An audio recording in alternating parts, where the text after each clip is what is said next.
Globalement, bon, on est encore loin de ce retour de ce renversement de polarité totale. On a quelque chose qui est plutôt sympa parce que je vais partager mon écran, ça sera mieux à partir d'ici. On a enfin eu la fameuse séance que Vincent Gann appelait la semaine et la journée décisive qu'on attendait depuis désormais 3 mois, 6 mois. Je ne sais pas combien on a eu de journées ou de semaines décisives, mais c'était pas mal, quoi. Et en fait, on a enfin eu, et on le voit ici sur le chart, hein, il n'y a pas besoin voilà, de trop compliquer les choses. Je vais essayer d'enlever un peu le RSI et tout ça. Quand on regarde le cours, cette bougie qui est passée de 17 000 à 21 000, et c'est ce qui nous intéresse, c'est en bas. C'est cette bougie de volume qui dénote complètement avec le désintérêt qu'on avait depuis 2 mois et ce petit rectangle de contraction dans lequel on avait l'impression que le marché crypto n'allait plus jamais nous offrir quoi que ce soit, que c'était la fin absolue, qu'on allait tous à 10 000. Enfin voilà, le nombre de narratifs alimentés pendant ces 2 mois-là est d'inquiétude, puisque ça a été un peu cette traversée du désert où tout à chacun commence à se poser la question légitime aussi de se dire peut-être on s'est tous trompés et on va finir à zéro. Donc c'est un retour de volatilité qui est opportun pour ceux qui se sont placés en DCA pendant tout ce temps, qui ont continué d'y croire. Pour autant, on n'est toujours pas sorti d'affaires, notamment des personnes qui ont hold des gros bags en altcoin et qui se sont pris des moins 90, moins 95 ou plus. Ça mettra beaucoup, beaucoup de temps plus tard à revenir à une certaine normalité. Si toutefois un jour les bags qui sont hold d'un bull run sur l'autre reviennent tout juste à l'équilibre.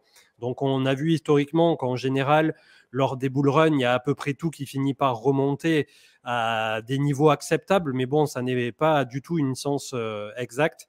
Et je pense que par rapport à ce qu'on a déjà traversé jusqu'ici, on va avoir un marché qui petit à petit va concentrer les flux. Les shitcoins, ça va durer un certain temps. Les époques d'ICO et les machins de merde de chien et tout ça. Mais il y a bien un moment où le marché va se concentrer sur des projets porteurs, sur le fondamental, sur voilà, des choses quand même qui sont un peu plus centrées sur le réel. Donc déjà, je voulais avoir votre avis, Marc, Manu, comment vous ressentez les choses? Est-ce que ça y est, le marché est en train de vous faire switcher du côté boule de la force? Est-ce que vous êtes plutôt prudent à court terme? Est-ce que vous avez la sensation que la directionnalité qu'on a envisagée depuis plusieurs semaines a porté ses fruits? On vous écoute. Alors, bah, très simplement, ce que je vais dire est dans la continuité du live de la semaine dernière et du live des semaines précédentes. Ce qu'on attendait dans cette phase de marché, c'était un renversement de polarité, ce dont parle Bitcoin beaucoup dans sa masterclass qui est disponible sur YouTube. N'hésitez pas à aller l'écouter, c'est quand même de qualité. Bitcoin qu'on va réinviter sur la chaîne pour des soucis d'agenda. On l'a pas eu récemment, mais on va réussir à le réinviter, j'imagine bien. Et là, on est sur l'exemple typique où on a un signe de force avec cette bougie hebdomadaire assez impressionnante qui nous renvoie sur des niveaux qui deviennent intéressants. Et donc, c'est des signes qui nous semblent annonciateurs d'un changement de tendance. Pour moi, on est un jour férié aujourd'hui aux États-Unis. Si demain on a une confirmation ou une consolidation qui est relativement douce, il y a de bonnes raisons de penser qu'on a eu ce signe annonçateur, qu'on a changé de polarité sur le marché et du coup qu'on est sorti de cette phase dans laquelle on était englué depuis un an maintenant. Hein, parce que ça commence à faire un moment qu'on prend cher. Toute l'année 2022, elle est dans le rouge. Et là, c'est la première fois qu'on imprime réellement dans le vert. Donc, c'est des choses qu'il faut regarder avec attention. Et tu l'as dit dans ton émission de ce matin, et je vais terminer là-dessus pour pas répéter. Hein, n'hésitez pas à aller la regarder aussi. Il y a beaucoup de gens sur les marchés financiers qui souffrent de stress post-traumatique, PTSD, comme tu as dit dans l'émission américaine. Et il est très difficile, quand on change de phase de marché, de ne pas s'auto-persuader que ce n'est pas le cas. Et c'est quelque chose qu'on avait observé dans l'émission, au début de cette émission, quand on était encore sur Discord, quand on disait à l'époque, fin 2019, en 2019 et en 2020, bah, les gars, ça y est, hein, on a changé de phase de marché, c'est le bear market, on entre dans un nouveau cycle. Et ce cycle s'annonce haussier.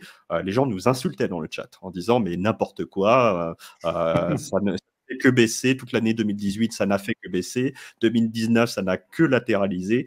C'est pas parce qu'il y a 2-3 actifs qui commencent à se réveiller que on n'est pas du tout, qu'on a changé de phase de marché. Est-ce qu'on en est au même stade qu'à l'époque? Pas encore. On attend de voir sur le Non. marché quelques pardon. Non, je pense qu'on est plus proche de ça que voilà, on est plus proche de la fin que du début. J'ai envie de dire que les choses changent et plus elles restent les mêmes. Donc, si on doit faire un parallèle avec notre fameux cycle de 4 ans, bah, vous faites 2023 moins 4, c'est 2019. Bah, ça s'est passé potentiellement, sensiblement de la même façon. Donc, c'est-à-dire après une dépression et une capitulation, un bear market assez violent et très traumatisant, on a eu ce début de pump qui nous avait amené à 14 000. Et qui était un prémisse de ce qui allait se passer 1 an et demi après. Donc, sachant qu'1 an après, c'était déjà le halving, et 1 an et demi après, avec le départ du bull run tel qu'on l'a connu fin 2020. Donc, est-ce que au final, on peut imaginer que, alors je ne sais pas sur le graphique si tu peux voir si la bougie d'aujourd'hui, elle ressemble à la bougie d'hier. Tu vois, celle qui était, bah voilà, celle qui sortait des 3000, quoi, ou des 4000. Elle ressemble un petit peu. En vrai, elle ressemble pas mal même. Après, je pense qu'il y a des niveaux, il y a des supports à dépasser. Mais en tout cas, on a fait un gros ménage. Donc, on a pris Luna, on a pris Triaro Capital, on a pris FTX. Il reste peut-être quelques mauvais élèves. Alors, j'espère qu'un truc comme Genesis va tenir le coup. Mais si les gens, comment dire, si ça tient, bah, ces protocoles-là n'auront pas de problème. Et je pense que bah, on repartira d'autant plus. Et il y a quelque chose dont on parlait en off, qui, à mon avis, est aussi responsable de ce qui se passe, c'est l'ouverture de l'ETF, du premier ETF asiatique,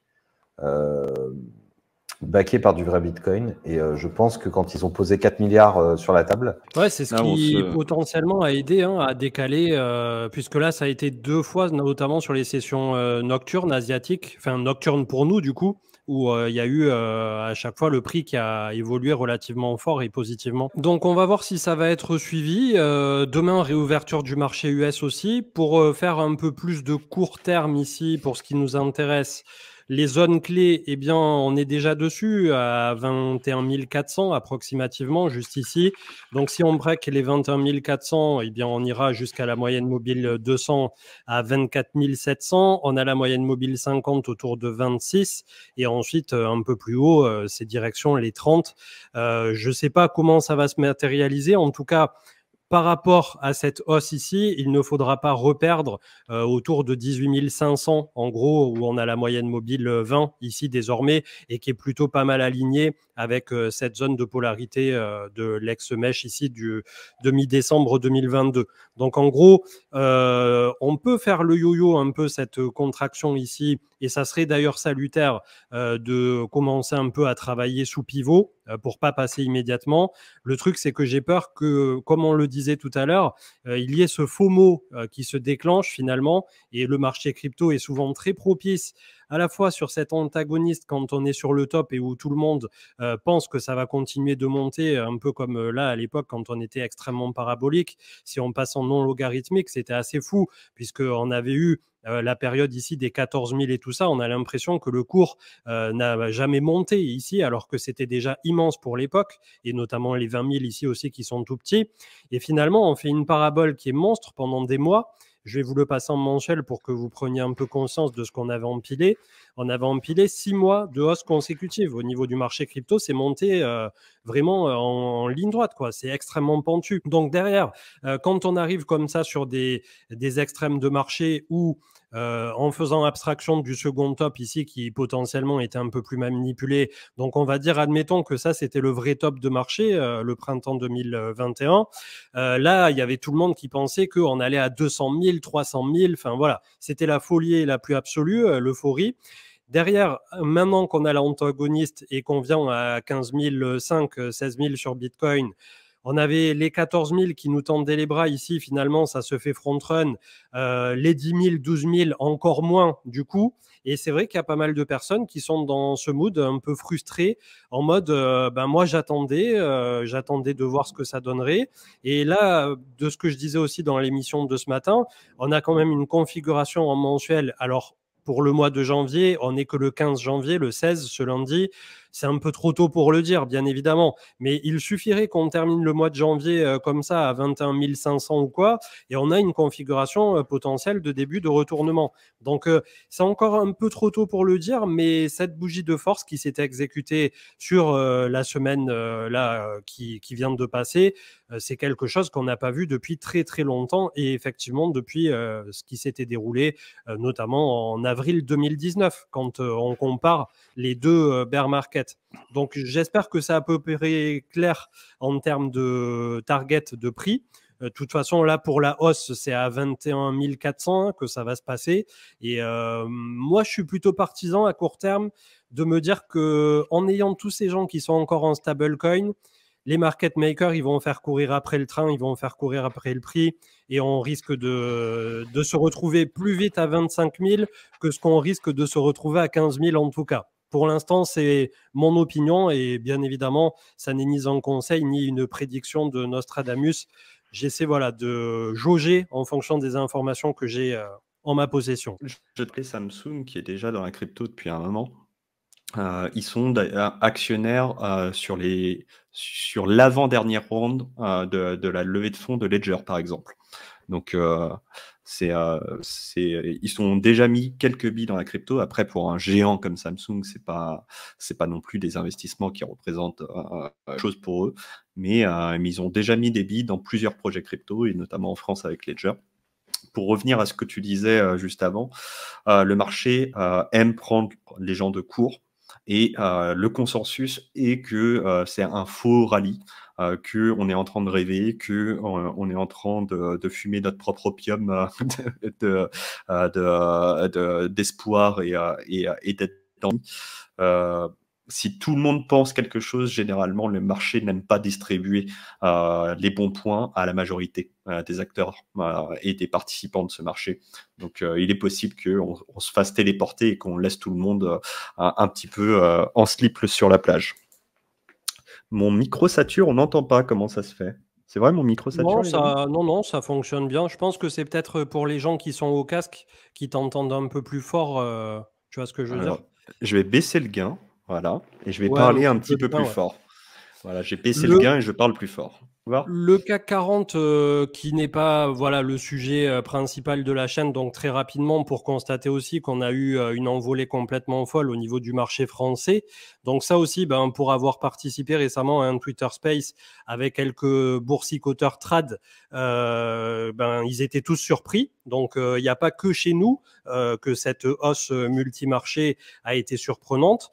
Le SP500 qui bataille avec ses 4000 points, donc on est sous la moyenne mobile 50 ici hebdomadaire, on est sous le point, l'énorme cluster des 4002.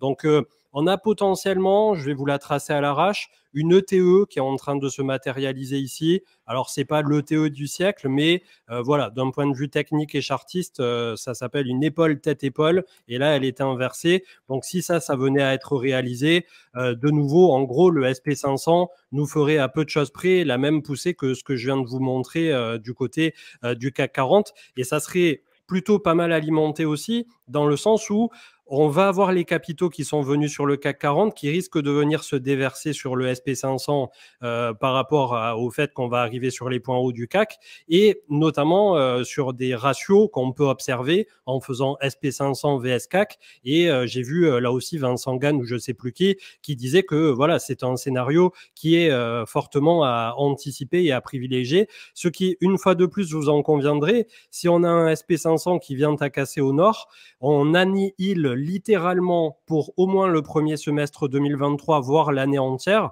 la possibilité d'une récession dure. Ça sera complètement derrière nous, c'est ciao, bye bye. Les gens qui n'ont pas refil les actions américaines sur des points bas avec des discounts qui étaient Netflix moins 75%, Amazon moins 45%, Apple moins 35%. Quand on a ces valorisations qui quand même offrent des discounts qui n'arrivent pas très souvent, voilà, après, tout à chacun trouvera son compte là où il le voudra et je suis pas en train de dire que c'est trop génial de payer tous les marchés à n'importe quel prix, mais voilà, j'applique le même DCA sur les marchés que j'observe que celui que je fais sur le marché crypto. Et là, je peux vous dire que quand j'observe mes portefeuilles en ce moment, il y a déjà tout qui est au moins légèrement dans le vert. Et si c'est le scénario bull qui se déroule pour 2023, ça va être du petit lait. Donc, le but aussi au travers de ça, c'est pas de dire j'ai raison, j'ai pas raison, puisque comme on l'a vu dans l'émission de ce matin, le but c'est d'être profitable et pas d'avoir raison, mais aussi c'est de prouver que quand on paie, même quitte à payer parfois trop tôt, et on l'a vu avec l'échec cuisant qu'a été l'entrée de Coinbase, le coin, c'est quelque chose qui revient souvent sur les réseaux. Cryptomatrix avait parlé du coin de Coinbase, ça a été l'atrocité de l'année. Bon, bref, il y a eu la première introduction en bourse d'une crypto-bourse. Malheureusement, ça ne s'est pas très bien passé. Mais pour autant, Moi, je me là, sur rappelle les... qu'on disait ça de Facebook à l'époque, l'introduction en bourse de Facebook. Je ne sais pas si tu as le chart, mais c'est Ouais, un bon c'est cas d'école parce que assez pour moi, c'est la même catastrophique, chose. ouais. L'introduction en bourse de Facebook, ça fait la risée de tous les médias. Genre, tous les commentateurs, économistes, etc. disaient qu'est-ce que cette merde, de toute façon, Facebook, c'est gratuit, ça gagnera jamais d'argent, etc. Regardez le chart maintenant. Alors bien sûr, Meta a fait une année catastrophique, mais bon, ça c'est pour d'autres choses. Hein. Est-ce qu'on est sur la même entreprise maintenant qui font du métaverse, etc. Mais on revient un petit peu en arrière. Quelle année? Je me souviens plus, peut-être 2016, 2017? 2012. 2012, putain, je suis vieux. 2012 à l'intro. Bon, les amis, je suis vieux, désolé. 2012 à l'intro, ça a immédiatement perdu 61-62%. C'était assez catastrophique comme Et ben, je me souviens de ça, je suis vieux, je suis désolé. Mais effectivement, après, on regarde le chart et ça a pris du temps avant que ce soit valorisé par le marché, et ça a été sacrément valorisé. Après, ça a été corrigé par le marché. Ouais, ça s'est cassé la gueule, mais vénère. Bien pris. Et du coup, je vais quand même montrer l'action de Coinbase, donc, qui a été extrêmement baissière depuis son introduction, puisque ça a été introduit avec une valorisation ici autour de 400$, bien que si je dis pas de bêtises, je me souviens plus du chiffre, donc vous me direz dans le chat si je me plante, mais je crois que lors de l'intro, c'était retenu par la bourse je crois que c'était le NYSE qui l'a introduite au niveau de l'IPO. On avait une action qui était valorisée à 180$. Elle a fait 180 à 400 et des brouettes immédiatement à l'intro. Ça a commencé à tourner justement autour des 200$ qui était la valorisation induite d'intro justement. Et derrière, malheureusement, ça casse à la baisse et on va visiter autour de 40 à le haut du range ici, il est autour de 80 à 100$. Pour autant, est-ce que lorsque le marché crypto va aller mieux, est-ce que lorsque Coinbase va faire des volumes et tout ça, ça en fait une action qui est complètement indésirable ou que sais-je? Il faut plutôt voir à un horizon de temps de 3-5 ans, peut-être plus supplémentaire, de si Coinbase ne va pas devenir la première crypto-banque aux États-Unis. Full régulation, full agréé, d'un calibre à la Goldman, JP Morgan et tout ce qui va bien. Donc, voire là, capable de, si la SEC valide des ETF, où est-ce qu'on ira les acheter? Probablement chez Coinbase.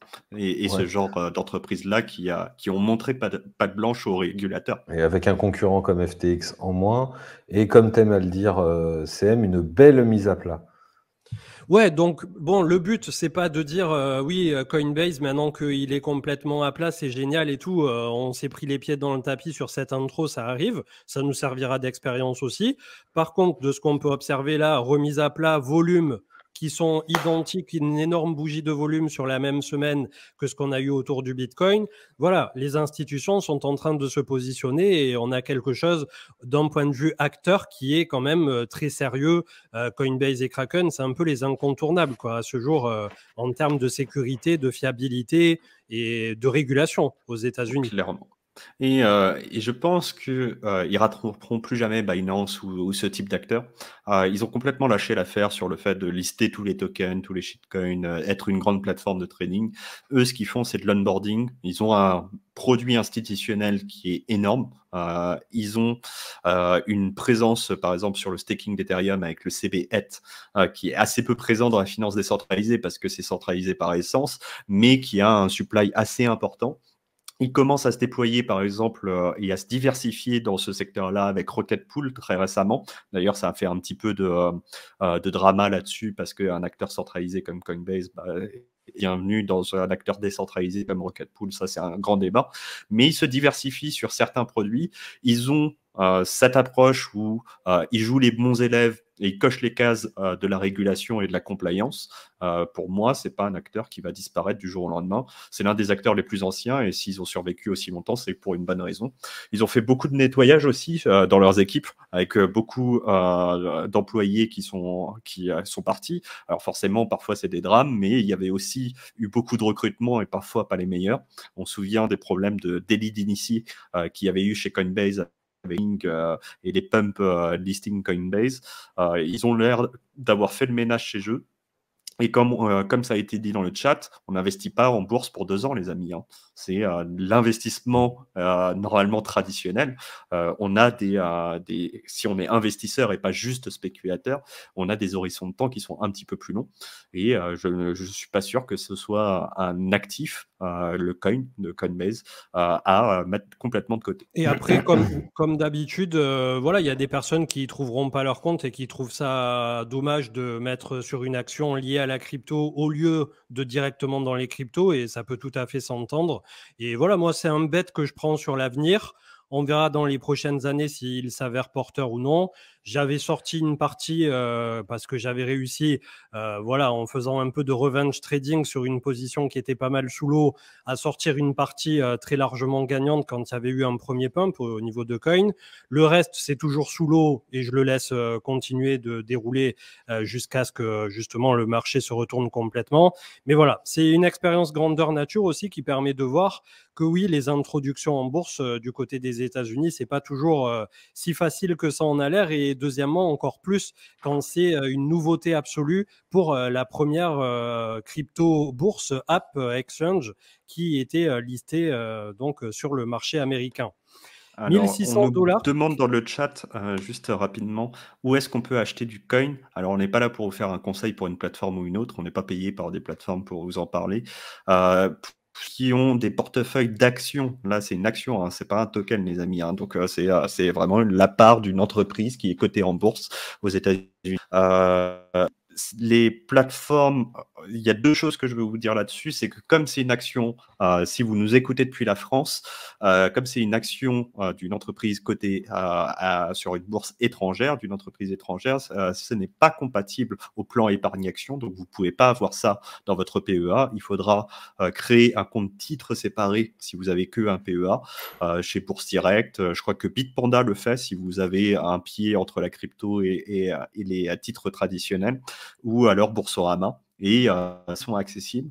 Après, faites vos propres recherches, puisque comme ce sont des titres qui ne sont pas dans le plan épargne-action, on n'est pas sur la même fiscalité, sur les plus-values, etc.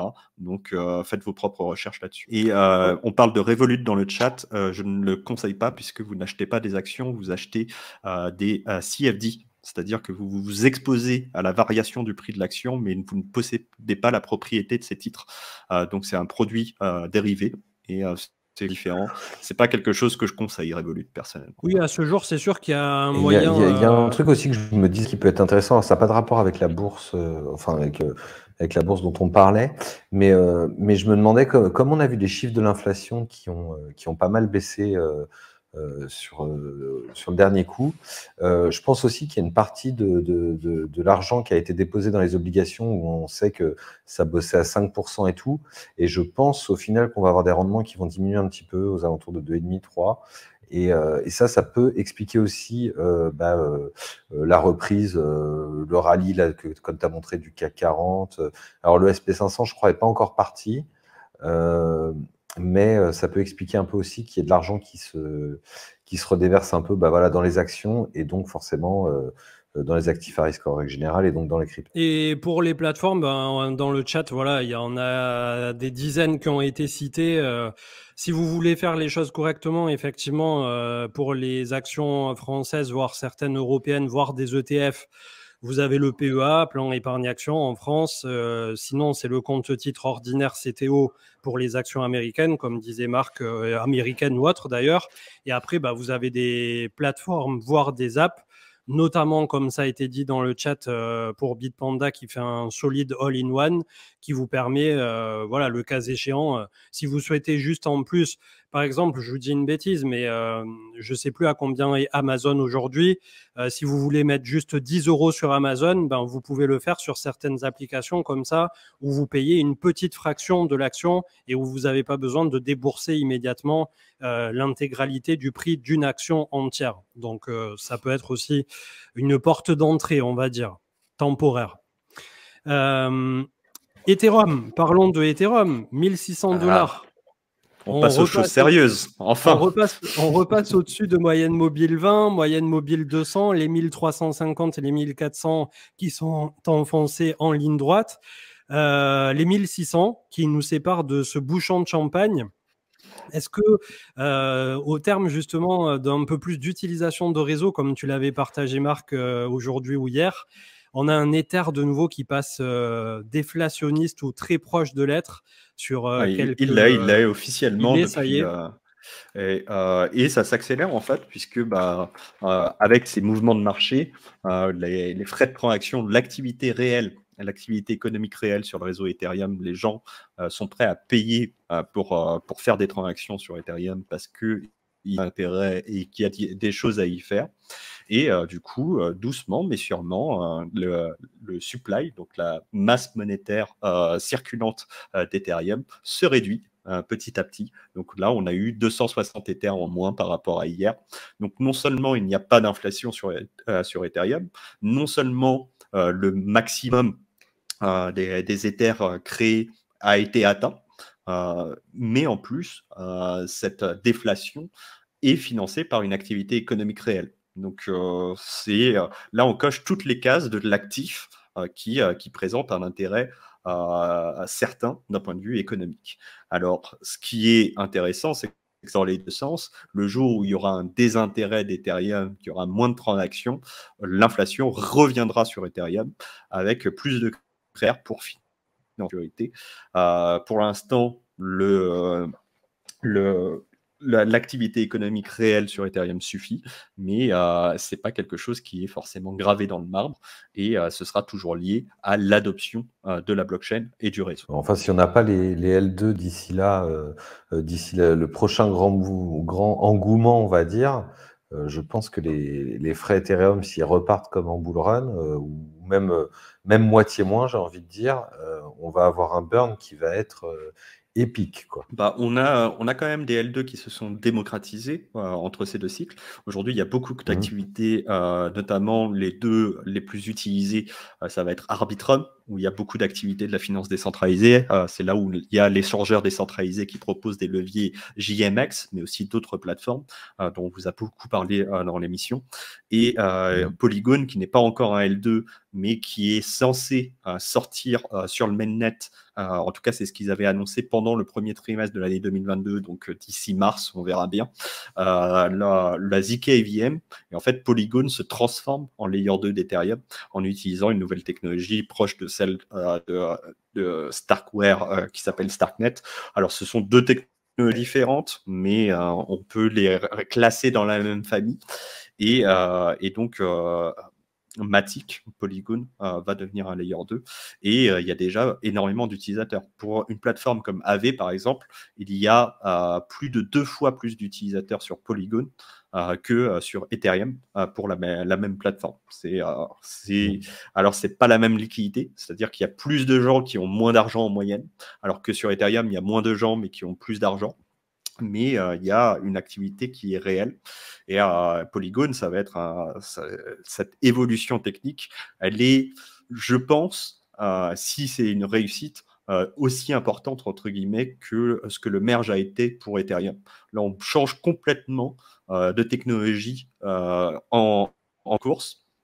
A priori, ça va bien se passer, mais si ça fonctionne, Polygon va complètement changer et un petit peu devenir un acteur très très intéressant. Le W est intense sur Matic, j'ai l'impression. Ouais, Matic, autour du dollar symbolique, là, c'est plutôt BG. Hein. Moi, Matic, j'accumule tranquillement. Ça fait partie de mon DCA tous les mois. J'achète du Matic. Donc, j'ai rempli un petit peu. C'est pas un conseil en investissement, c'est ma thèse personnelle. Je pense que c'est un projet qui a bien fait les choses, qui a coché toutes les cases. Ça fait longtemps que je vous le dis, et je mets mon argent là où je. Donc, personnellement, j'en accumule. Voilà, c'est ça. J'en accumule tranquillement. Il a pas osé la faire parce qu'en français, ça fait bloc, alors qu'en anglais... Ouais, c'est un petit peu bizarre. Il y a des expressions, tu sais, que comme j'ai l'habitude d'être dans un monde un peu plus anglophone, parfois j'ai des expressions qui me viennent en tête, je les traduis automatiquement, mais je me dis, non, en fait, il faudrait pas les traduire. Il faudrait en prendre une autre. Matic, il y en a un petit autre aussi qui n'a pas encore vraiment je vois dans le chat que ça dit chauffer le pistil, c'est Link aussi, Chainlink, qui pourtant fondamentalement est bien lourd depuis quelques temps. Est-ce qu'il va nous faire un demi-flambier ou est-ce qu'enfin il va nous faire un gros truc? Alors, Chainlink, c'est pas rentré dans mon DCA parce qu'on peut pas tout acheter, les amis. Mais ça fait partie de mes projets de cœur en termes de fondamentaux et depuis longtemps. D'ailleurs, à AV, on était les premiers à soutenir Chainlink et Chainlink nous a soutenus et je pense que ça a bien marché pour nous deux. Il y a deux choses qui deviennent très intéressantes sur Chainlink. La première, c'est que le staking a commencé. Donc, les links peuvent se staker et produire un rendement. La deuxième chose, c'est qu'ils vont implémenter en 2023 ce module. Donc aujourd'hui, jusqu'à aujourd'hui, la Chainlink Foundation faisait de la subvention. En tout cas, ils fournissaient gratuitement, c'était pas presque gratuit, leurs produits à leurs clients, histoire de devenir leader de ce marché. Leader de l'industrie, ce qui a été le cas. Aujourd'hui, Chainlink a écrasé tous ses concurrents et est devenu le standard de l'industrie. Tout le monde utilise Chainlink. Et progressivement, cette année, ils vont implémenter des whitelist modules, c'est-à-dire que avant, il y avait un client, par exemple AV, qui est le plus gros client de Chainlink, qui payait pour le service d'un price feed, et ce price feed était public. Donc après, toutes les applications pouvaient aller récupérer le prix Ethereum USD sur Ethereum et construire une application dessus complètement gratuitement, puisque AV avait payé pour tout le monde. Et Chainlink faisait une subvention et faisait payer AV un tarif qui était amical. Non seulement les tarifs vont augmenter en 2023, mais en plus avec les whitelist modules, si les clients de Chainlink veulent utiliser les price feeds, il faudra payer. Et donc, en fait, seules les entités et les smart contracts qui seront whitelistés par Chainlink pourront accéder à la donnée des price feeds de Chainlink. Et donc, on va arriver sur un revenu qui va exploser en 2023 mécaniquement, parce que de toute façon, on ne peut pas s'en passer. Chainlink, c'est structurellement, au niveau de l'infrastructure, dans la finance décentralisée, absolument nécessaire. On ne peut pas vraiment faire sans eux. Et ils ne sont pas non plus à dire on va multiplier les prix par 150 000, mais leur revenu va devenir plus au cours de cette année. Et donc, forcément, ça va avoir des répercussions sur les revenus du staking. Donc, les fondamentaux du Chainlink token qui m'ont toujours un petit peu dérangé jusqu'à présent deviennent très très intéressants en 2023. Pour l'instant, personne n'en parle, mais je pense que ça deviendra un projet qui sera sur le radar de beaucoup de monde dans cette année. J'ai des coupures apparemment, dit le chat. Vous m'entendez bien? Non, ça a l'air d'aller. Eh bien, IACOX, ça vient de ta connexion. Il va falloir fermer ces 53 onglets que tu as. Ouais, Jacques et Michel, on le voit. On l'a vu, on l'a vu. En tout cas, j'étais pas repassé dessus depuis le truc des altcoins, là, le top. Et le Chainlink, il est complètement à plat sur support. Là, c'est un peu le truc qui est offert sur un plateau, quoi, hein, d'un point de vue de ce qu'on recherche, en tout cas, comme action de prix complètement à plat, plus personne qui s'y intéresse. Le staking qui a été fait mi-décembre, c'est ça, si je dis pas de bêtises. C'est ça qui commence tout doucement. Pour l'instant, c'est vraiment limité. Après, le souci qu'on a eu surtout avec le price action de Chainlink, c'est qu'en fait, comme tu disais, Marc, il ne faisait pas payer beaucoup, effectivement, mais il fallait bien trouver de l'argent. Et Chainlink, c'est une grosse équipe, c'est des gros cerveaux, c'est des gros salaires. Et on a vu pendant tout le bull market beaucoup de dump du portefeuille du protocole. Et c'est encore, à mon avis, le cas. Oui, oui, on Si, t'entend. on Hein. Vas-y, t'entend. continue. Et je sais pas, je vois dans le chat, j'ai des petits problèmes techniques, rien d'internet. Au final, c'est aussi pour ça. Bon, on a eu le price action parce que là, on voit que c'est quand même monté à $50 et qu'on était parti de $5. Donc, on a eu quand même le x10, mais on n'a pas eu le x50, quoi, je veux dire. Après, c'est un actif qui a déjà connu un cycle au préalable. Donc, forcément, je crois que c'est en 2017 où il y avait eu un truc assez sérieux pour Chainlink, ou si je dis pas de je sais bêtises. même pas si. Non, je crois que c'était Non, son non, non, premier bull run. son cycle, c'est vraiment 2019-2020. Ouais. C'est pas un actif qui est si vieux que ça. Hein. Non, il n'est Ça pas si existe. vieux. Ah Et ouais, le fait, c'est. ça existait pas avant parce que là, on est sur Binance, mais je vais regarder ça. Je pensais que c'était Mais là au cycle précédent, mais peut-être que je me trompe en effet. et en tout cas, tout ça pour finir pour dire que, effectivement, si on a de réelles sources de revenus qui arrivent pour Chainlink, on aura peut-être moins de besoin de dump le token pour financer le projet, et on aura peut-être à ce moment-là, effectivement, un price action qui pourra s'exciter un petit peu, quoi. Donc là, est-ce que Effectivement, cette étape-là. ça avait été listé en novembre 2017. Et en fait, ça Ouais. n'avait connu que le bear avec un pseudo-pump à l'été 2019. Mais effectivement, c'était le premier vrai cycle d'expansion là pour Chainlink. Mais ça avait bien été lancé fin 2017, c'est ça.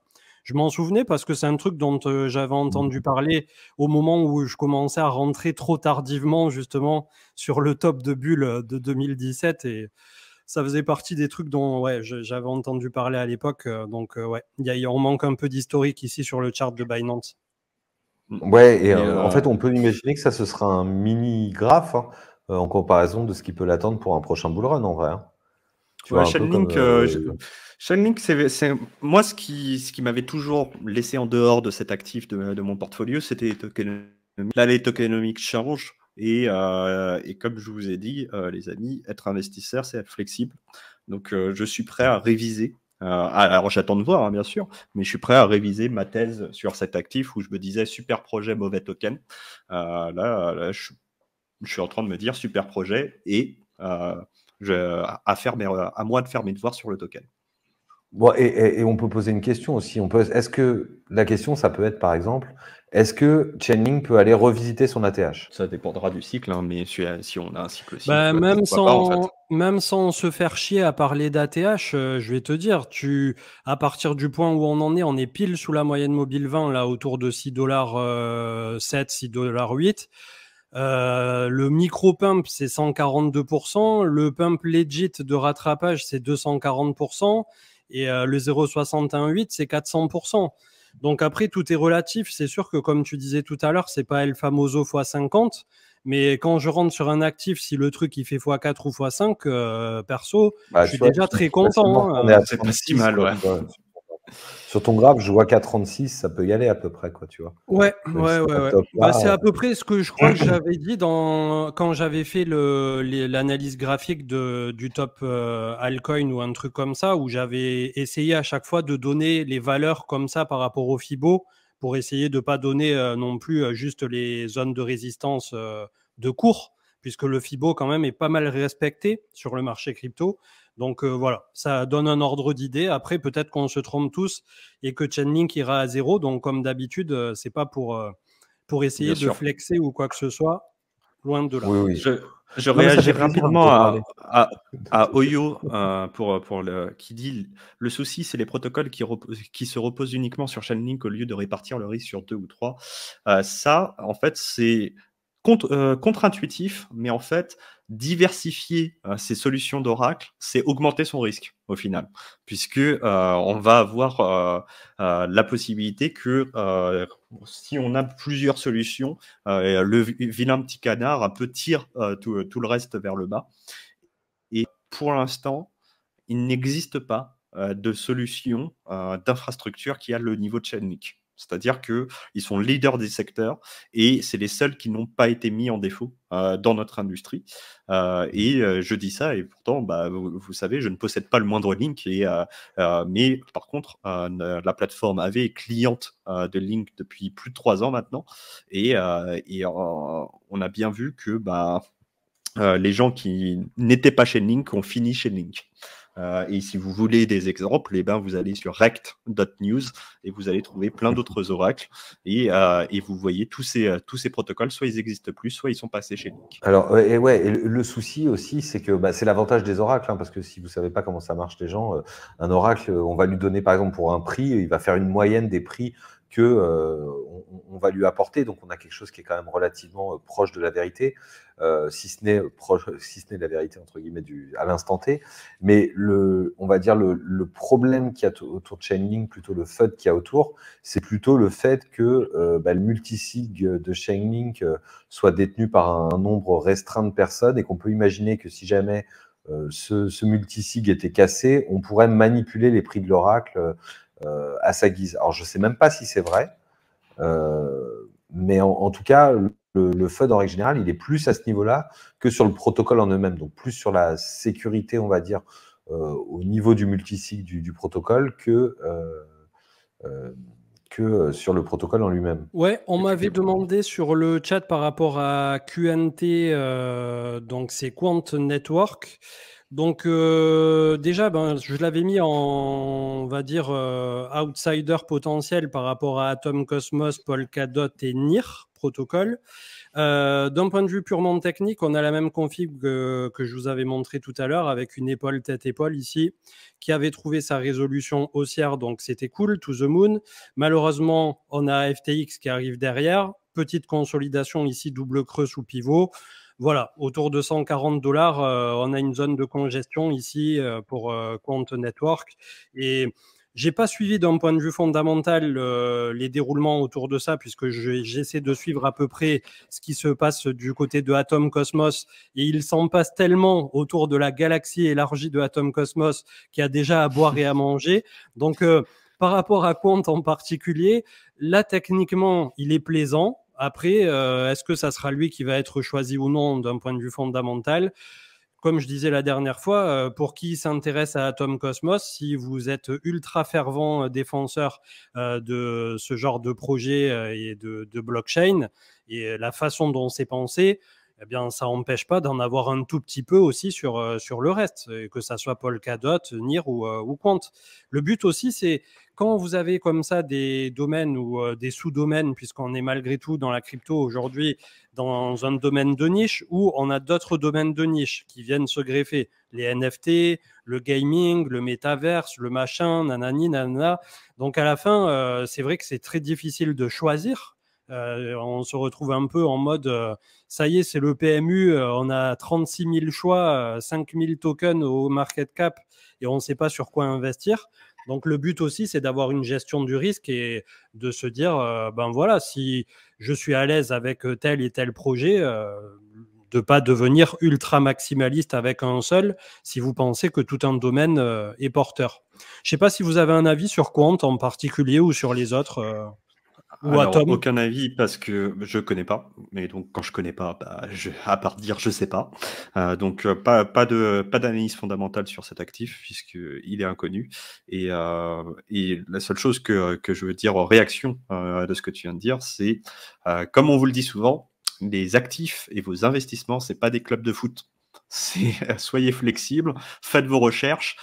Si vous êtes arrivé dans la crypto et que vous adoriez Polkadot, mais que vous vous rendez compte que Atom Cosmos, c'est plus intéressant et ça évolue dans le meilleur sens, ou inversement, vous avez le droit de changer d'avis, changer d'opinion et de rebalancer votre portfolio. C'est tout à fait légal et c'est tout à fait quelque chose de souhaitable en tant qu'investisseur. Manu, j'attendais le petit. J'allais dire quelque chose, mais sur Quant, j'ai pas grand chose à dire. Moi, on l'a déjà dit ici, mais je suis de plus en plus dubitatif Sur les L1, pour moi, le narratif, il s'essouffle. Et sincèrement, je ne pense pas que ce soit le narratif du prochain bull run. Alors, il y aura peut-être toujours quelques réminiscences, il y aura toujours peut-être des VC pour s'intéresser à des L1 et promettre la résolution du trilemme de la blockchain incessamment sous peu. Mais en soi, moi j'ai l'impression que les solutions qui sont en train d'être mises en place, si elles amènent la réponse à la scalabilité, on n'aura pas forcément besoin de nouveaux L1, etc. Alors Quantum, je crois que c'est un truc quantum résistant, etc. Donc peut-être que le jour où on craque le SHA-256, ça peut être pas mal. Mais d'ici là, tu peux jouer ça en outsider si tu veux, mais j'irai pas mettre 30% de mon bag là-dessus. Après, c'est mon avis, mais tout dépend du bag et tout dépend de ce qu'on en a creusé. Puis moi, je sais que j'ai pas du tout assez creusé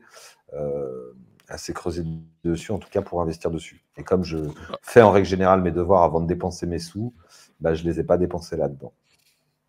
Alors, on a l'actif sur ton écran, l'actif préféré de Abdelhamid, n'est-ce pas? Je crois. C'est pas lui qui fait des Twitter Space pour clasher les cryptos. No comment par rapport à ça, mais je pense qu'une fois on le recevra et ça sera cool d'en débattre, de pouvoir en parler comme ça ouvertement. Et il a aussi un discours qui peut s'entendre. Enfin voilà, il y a toujours du pour et du contre. Toujours est-il par rapport à IGLD, puisque dans le chat aussi ça demandait, on a la fameuse remise à plat ici, hein, autour des $35, on est à 40. Donc, je suppose, comme c'était le premier cycle pour IGLD, vous le voyez ici, on a la Burj Khalifa de Dubaï en direct live d'un point de vue de la structure. Je ne sais pas si ça a été fait par un architecte, mais le truc, il est monté tellement haut que la mèche, elle a l'air de capter le tonnerre et tout au passage. D'ailleurs, à ce moment-là, il y avait tout le monde sur le Discord qui disait le PIB de la Roumanie pour IGLD. Ouais, et on voit que c'est à partir de là où ça a dérivé un peu, malheureusement. Mais c'est quand même un actif qu'on a présenté là, en disant c'est une équipe jeune, il se passe des trucs intéressants, allez voir, faites vos recherches. Et moi, j'ai complètement lâché l'affaire quand c'est parti en vertical, quoi. Je me suis dit, les gars, là, en fait, il y a toujours un discount ou un premium spéculatif sur chaque actif. Tu vois. Les marchés sont là pour découvrir la valeur intrinsèque des actifs, mais ils ne seront jamais parfaitement efficients. Et donc, c'est toujours, c'est normal qu'il y ait toujours un petit peu premium pour la hype ou un petit discount pour la FIR, selon le cycle de marché où on est, selon les influenceurs qui en parlent, etc. Mais là, e-gold, on était passé dans des trucs qui n'avaient, enfin, des valorisations qui n'avaient rien à voir avec l'utilisation réelle, l'application, l'écosystème, la maturité du projet. Donc, on l'avait mis un petit peu dans les actifs auxquels on ne parle pas. Là, il a fait sa consolidation. Là, ça bosse un petit peu. Moi, je ne pense pas que c'est le 7e cercle de l'enfer, comme certains disent et aiment le dire. Est-ce que j'en suis très fan? Non, mais c'est toujours pas un scam et c'est toujours un truc qui mérite qu'on recherche. Après, est-ce que c'est compatible avec les investissements ou pas? Non. Et certains disent e-gold égale Solana. Pas vraiment, non. En fait, il y a même rien à voir, en fait. Disons qu'autour de cette galaxie qu'ils ont su développer par rapport à Elrond, ça continue de build et tant qu'il y a de l'attrait, tant qu'il y a une communauté, tant que ça suit derrière, qu'il y a de l'activité, ben, je vois pas pourquoi au prochain cycle, ça pourrait pas de nouveau faire un petit quelque chose. Après, c'est pas pour autant que ça va être les positions préférées ou les positions premium d'un portefeuille.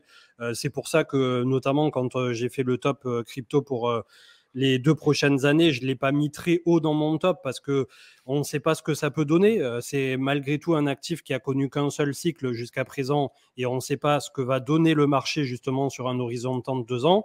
Par contre, la certitude que j'ai, c'est que normalement, j'allais dire 48 mois, mais plutôt 24, sous 24 mois 48 révolus, ouais, sous 24 mois révolus, je pense que Elrond, la team, le projet et le token seront toujours là. Voilà. C'est plutôt dans ce sens-là et ça continuera de build et de déranger tout le monde de par le marketing ou voilà, ce genre de choses. Mais en tout cas, moi, je trouve que sur IGLD, on a eu effectivement, alors, comme on dit, un beau marketing, choses comme ça. On a eu un beau price action.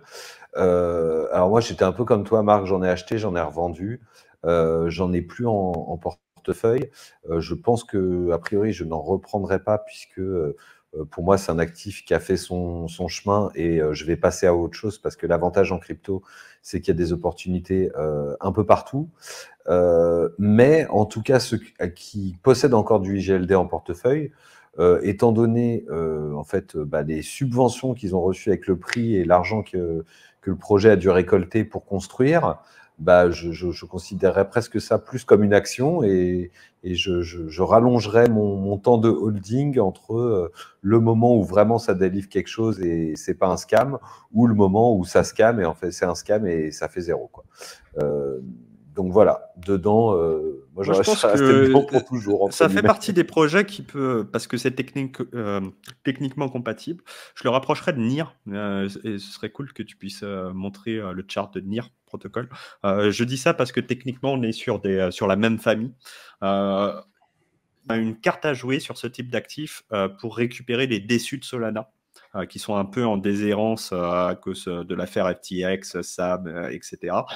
Et vu qu'on est sur des choses qui sont assez compatibles techniquement, un développeur Solana pourrait se dire tiens, Solana ça pue un peu, je vais sortir de là. Et comme c'est pas la même technologie qu'Ethereum, je vais pas pouvoir aller sur Ethereum, sur Polygon, sur ce genre de blockchain, mais je vais tenter ma chance dans ces autres endroits qui sont peut-être moins scammy, mais qui ont aussi des fondations qui peuvent soutenir les développeurs et filer des grants et soutenir les gens qui construisent des projets. Donc NIR, on a pas mal profité là sur ce rebond. Ils ont fait un beau rebond et je pense que ça fait partie de la thèse. Après, tout a rebondi, hein, donc c'est pas non plus. On a un gros volume. On a un gros volume en tout cas voilà. là sur. Ouais. Ouais. Et là, tu t'es mis ça sur clairement. le pro, non mais là, t'as un décalage. Il faut que tu regardes. Bon, c'est pas grave. Ouais, mais bon. Depuis qu'il est dans le tiers-monde, ça y est. Hein. Non, c'est ça, il y a un décalage. Ça veut faire le malin, ça quitte la France et puis ça assume pas derrière. Hein. Faut acheter la fibre. Qu'est-ce que tu veux Bon, et pourquoi je dis ça, c'est que techniquement, on est sur des choses qui sont très proches. C'est pas copier-coller. On peut pas faire copier une application Solana et la mettre sur NIR, mais ceux qui sont développeurs comprennent qu'on est sur des choses qui sont relativement compatibles. Et donc, je pense que NIR essaye d'attirer un petit peu des gens déçus de Solana en ce moment, d'attirer des utilisateurs déçus de Solana, et les investisseurs font le pari des vases communicants entre l'écosystème Solana et d'autres écosystèmes entre guillemets compatibles. Yes, là pour le coup pareil, hein, le NIR, petite contraction sous la moyenne mobile 20, si ça part, c'est quasi ligne droite jusqu'à 5,7, donc ça fait là les alts à chaque fois ça fait des ratios qui sont complètement en la faveur, vu qu'on est sur du support long terme, d'un pump plutôt que de se retrouver à zéro, quoi. Donc en termes de gestion du risque et de ratio risque-récompense sur bon nombre d'alts, en fait, c'est comme ça qu'il vous faut raisonner désormais. Si je risque 1 ou 10 $, est-ce que j'ai plus de chances de le perdre là où nous nous trouvons plutôt que d'avoir un déroulement haussier quand les tokens comme ça, ils ont perdu pour NIR, on était à combien? Je vais vous dire, de ne pas dire de bêtises comme d'habitude, mais NIR, il s'est pris son moins 95. Voilà. Moins 95, donc bon. Il y a un moment, voilà quoi. Juste un petit mot peut-être pour, on va dire, clôturer l'émission autour d'un sujet un peu plus DeFi sur Curve. On avait Curve, le CRV qui a bien rebondi, le CVX de Convex, le Frax avec le FRX, si je dis pas de bêtises, il est ici. On a eu une extraction FXS, pardon. Ouais, c'est ça. Donc, on avait GMX aussi qui est pas très loin de break son ancien point haut. Tout a l'air de plutôt pas mal se passer, se goupiller pour un renouveau de la DeFi. Quel est votre ressenti? Je vois AAV dans le chat, mais AAV, il est un peu trop sexy pour qu'on le chauffe immédiatement. Laisse-nous tranquille, on attend encore un peu. Les amis, a priori, ce sera l'un des grands sujets de l'émission de la semaine prochaine. Donc, je ne veux pas spoiler, mais bon, si vous suivez un peu le forum de gouvernance d'AV, si vous me suivez sur les réseaux sociaux et que vous avez fait un peu vos devoirs, a priori, AV, on en parlera pour de bonnes raisons. Je vous laisse avec Intéressant. ça. En tout cas, pour revenir à ce qu'on disait sur ce que tu as montré, ce qu'il faut savoir, c'est que on a une corrélation, tu vois, sur le CVX, on a une corrélation par rapport au CRV et au FXS, puisque les deux actifs, bon, je rentre pas dans les détails pour tout le monde, mais en tout cas, les deux actifs sont corrélés au CVX, puisque le prix d'un CVX correspond, entre guillemets, il y a des arbitrages entre le prix d'un CVX et le prix du CRV et du FXS. Après, c'est vrai que ça a pas mal pumpé. Moi, c'est des actifs que j'aime bien. Alors, surtout le pour CRV. donner du contexte, Frax détient énormément de CVX. C'est l'un des plus gros voteurs, En plus, c'est un des plus voire quasiment en contrôle des gauges sur Curve. Donc, il y a une synergie qui est naturelle entre ces trois acteurs, Convex et Frax. Ouais, exactement. Et oui, effectivement, si vous voulez regarder ça, si ça vous intéresse, vous avez un site qui s'appelle daocvx.com et qui permet d'aller checker justement les parts de tous les protocoles dans CVX, etc. Alors, aujourd'hui, ça la reste intéressant. spéculation qu'il y a aujourd'hui, la spéculation sur le FXS, elle est notamment sur leur token qu'on appelle LSD. Donc, moi, j'aime bien. J'essaye de continuer à pousser dans l'écosystème qu'on utilise ce terme-là pour des raisons évidentes que ça me fait marrer. Mais ça veut dire Liquid Staking Derivative, c'est-à-dire des jetons qui sont liés au staking d'Ethereum. Et ils ont le Frax Stake ETH, qui est en train de gagner en adoption et en supply. Et en ce moment, il y a un petit peu un investissement du marché parce que le marché a reconnu que, a priori, Shanghai, la mise à jour Shanghai, c'est dans environ 2 mois et qu'il y a un intérêt que ça va devenir un énorme marché. C'est Liquid Staking Derivative, c'est LSD token. Et donc, les investisseurs parient sur le Lido qui a fait une très très belle quinzaine, sur le RPL de Rocket Pool qui a aussi fait une belle quinzaine, et sur le FXY qui sont en fait les trois plus gros acteurs du marché, Frax étant le troisième, Rocket Pool le second et bien sûr Lido le premier. Et et ça, je pense que le LSD, comme tu dis, c'est un narratif très intéressant, je pense, pour l'année qui vient. Parce que avec le fait qu'on puisse aussi récupérer les rewards de stacking maintenant, au bout du compte, on va avoir des stratégies de DeFi qui vont être du moins intéressantes, mais en tout cas pérennes. Et ça, c'est plutôt cool. Et à mon avis, on va voir une façon justement de pouvoir produire du yield de façon assez continue, assez prévisible, sur l'année qui vient, quoi. Donc, je Pas de regarde ça look. aussi de près. LSD, c'est la teuf ici, SP23. Ouais. On a les rêves qu'on a. En même temps, on a établi qu'on est vieux, hein, donc on a les rêves qu'on a. Désolé. Ouais, si vous avez moins de 25 ans, désolé, vous aurez pas la rêve, mais tant mieux en fait. Hein. Je sais pas si vous avez perdu quelque chose. En tout cas, des timbres probablement. C'était le temps des compiles, quoi. En tout cas, je voyais dans le chat, il y avait une personne qui disait je suis full IGLD, vous me faites peur. Le but aussi, c'est de ne pas se retrouver justement sur un seul truc ou un seul token, un seul coin, puisque c'est rarement une bonne idée dans le marché crypto. Alors après, nous, on ne sera pas en mode juge ou quoi que ce soit, ou conseiller pour te dire fais ci ou fais ça, mais c'est plutôt en mode on a pu constater sur la longévité des différents trucs que c'est rarement une bonne idée d'être à 100% sur un seul projet, quoi. C'est juste le seul truc. Ah oui, dans tous les cas, hein, même si l'actif il est bon, hein, en soi, hein, Ouais. c'est toujours mieux d'être diversifié. Il peut toujours se passer quelque chose. Le projet peut être super et il peut se faire hacker pour X ou Y raison. Il peut se passer un truc de dingue et tout. Et au final, avoir tous ses œufs dans le même panier, c'est toujours plus risqué que de limiter un peu son risque en dispatchant un peu ces trucs. Après, c'était pas pour juger IGLD en particulier.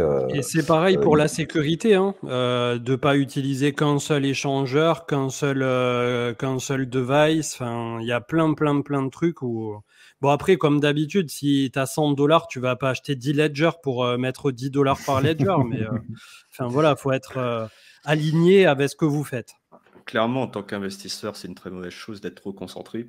Après, je suis mal placé pour le dire. Je suis très très concentré dans la vie, mais bon, en même temps, là, effectivement, je suis pas un supporter de l'équipe de foot. Je fais partie de l'équipe de foot, donc, enfin, en tout cas, j'en faisais partie jusqu'à. Mais généralement, soyez plus diversifiés. Hein.